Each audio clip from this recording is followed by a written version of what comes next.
പ്രതിഷേധം തണുപ്പിക്കാൻ പേരിനു മാത്രം കല്ലിട്ട് അധികൃതർ മടങ്ങിയതോടെ പൊന്നാനി താലൂക്കിൽ കടലാക്രമണം വിതച്ചത് കനത്ത നാശനഷ്ടം.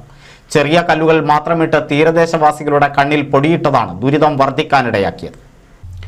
ഓരോ കടലാക്രമണ സമയത്തും കടൽഭിത്തി നിർമ്മിക്കുമെന്ന അധികൃതരുടെ പാഴ്വാക്ക് വിശ്വസിച്ച കടലോരവാസികൾ കഴിയുന്നത് നെഞ്ചിടിപ്പോടെയാണ്.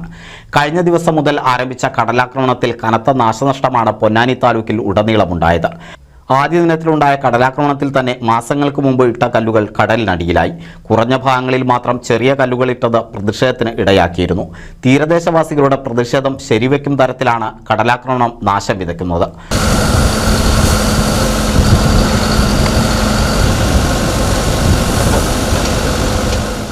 പൊന്നാനി മുതൽ കാപ്പിരിക്കാട് വരെയുള്ള തീരദേശ മേഖലയിൽ പുതുതായി നിർമ്മിച്ചത് 1100 മീറ്റർ മാത്രം കടൽഭിത്തിയാണ്.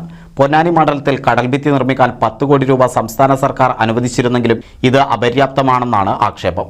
പൊന്നാനി വെളിയങ്കോട് പെരുമ്പടപ്പ് പരിധിയിലെ 11 കിലോമീറ്ററിലധികം പരിധിയിൽ വെറും 1100 മീറ്റർ ഭാഗമാണ് 10 കോടി ചെലവഴിച്ച് കടൽഭിത്തി നിർമ്മിച്ചത്.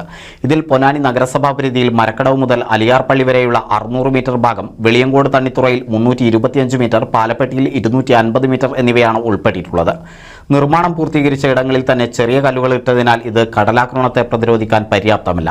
കടലാക്രമണം രൂക്ഷമായി ബാധിക്കുന്ന MES കോളേജിന് പിൻവശം, ഹിലർപ്പള്ളി പരിസരം, മുറിഞ്ഞഴി, മൈലാഞ്ചിക്കാട് ഭാഗങ്ങളിൽ കടൽഭിത്തിക്കായി ഇനിയും കാത്തിരിക്കേണ്ടി വരും.